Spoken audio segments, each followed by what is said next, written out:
Well, ho, we're in the starting stage of another winter storm. I thought a perfect occasion to come out here and do a little video in my little morning and evening routine, what I do.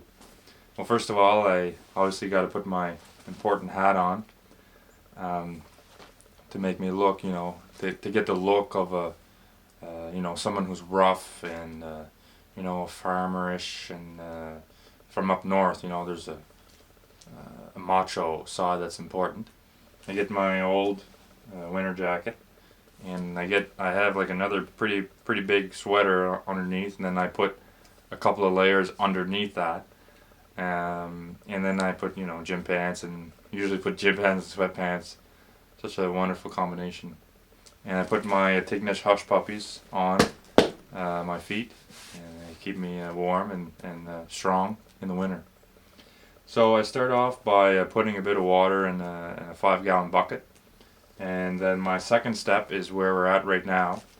I'm gonna grab the camera because the camera was sitting on the bales of hay.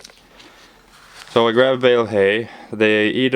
There's 6 sheep, so they eat around half a bale in the morning, half at night, and then we have some outdated bread that we give them.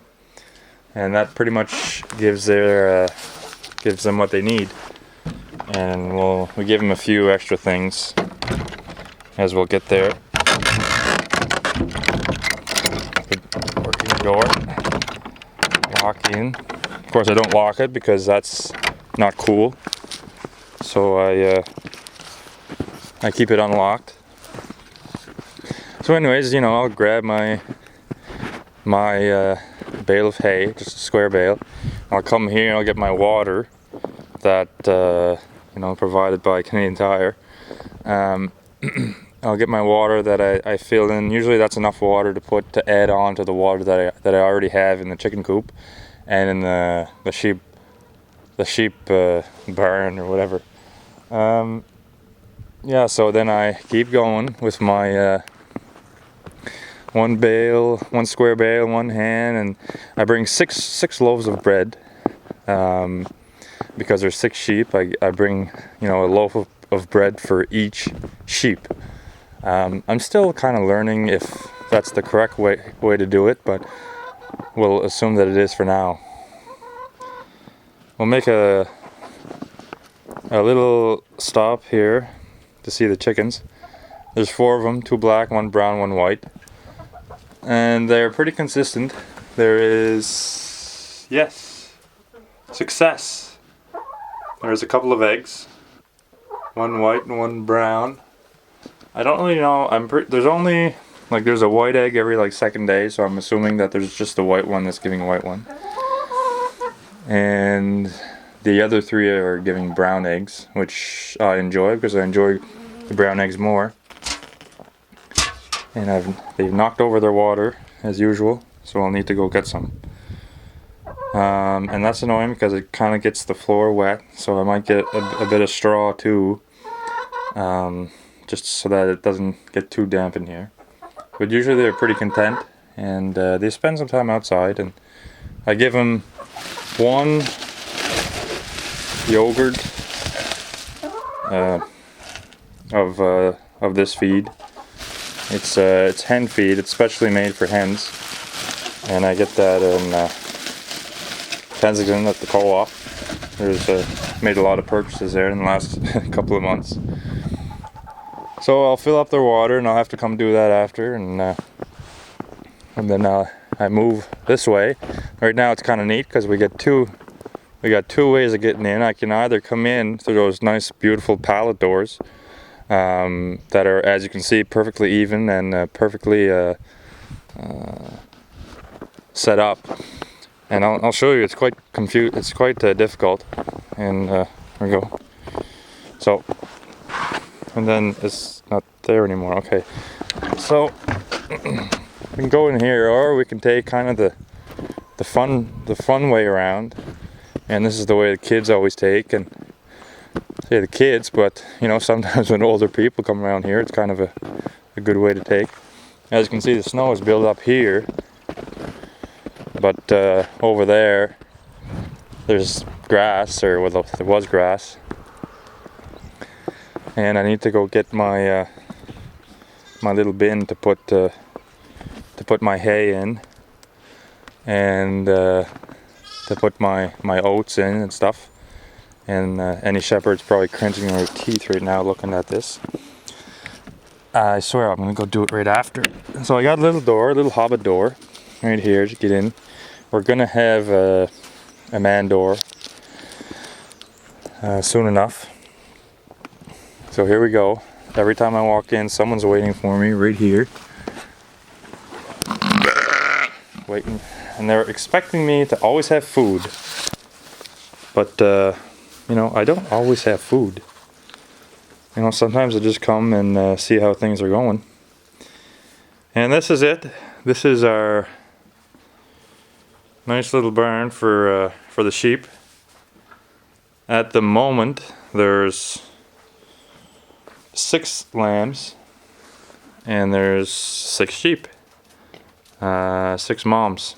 So this one here that we're kind of looking at right now with the green tag is still pregnant. And they're saying probably at least another week, maybe more, because you have to see the udders underneath the sheep. And I don't know if she'll let me. She's kind of scared, petrified of me. But yeah, okay, she probably won't let me. But anyways, you can see there's udders, and of course for me that's completely what? There's udders under sheep, but you can see the udders, and that means that they're close to being ready to deliver their lambs. So then we have another sheep over there that's trying to get out desperately. And that other sheep over there had a really difficult delivery about 4 or 5 days ago, and she's starting to come around with her you know, different types of exercises and neck scratching and everything else. So I'll need to go fix that. And this is kind of my pallet shed, as you can kind of see. You know, I'll make some more videos to try to go piece by piece as to how we did this. And this is the other mom that's waiting.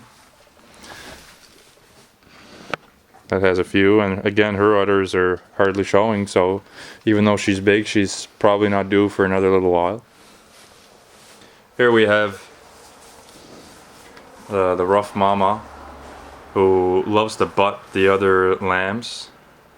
So I'm just kind of leaving her in there for now because it was kind of getting crazy out here. And here we have 2 lambs snuggled in together and oblivious to what's going on. So once I get in here, I give them first I gave them their bread, and then because they're always really hungry whenever I get in here, I give them their bread. They kind of munch on that, and it gives me time to go get some hay. I give them some hay, half a square of hay, and then I give them a bit of oats, and a bit of minerals. We started giving minerals, and of course water. I changed their water. So that's pretty much it. It's quite a bit of fun, to say the least. It gets me outside every day, at least twice a day. That's the thing, but I'm usually out here more than twice a day. And what can I say? So far, I'm really enjoying the experience, and I'm learning a lot. You know, we had, like I mentioned, this ewe in the corner here that's scratching her neck, maybe trying to get out. Maybe I can let her out. She had a really tough delivery. We had triplets, and the triplets were gone within 24 hours. So that to me was a reality shock, because the 3 previous ewes had gone really well. So I figured, oh, this is easy. And, you know, we didn't have to do a whole lot after the deliveries. But this one we had a tougher time with, and for me it was a really good learning experience. So that's it. The Acadian Farmer signing off.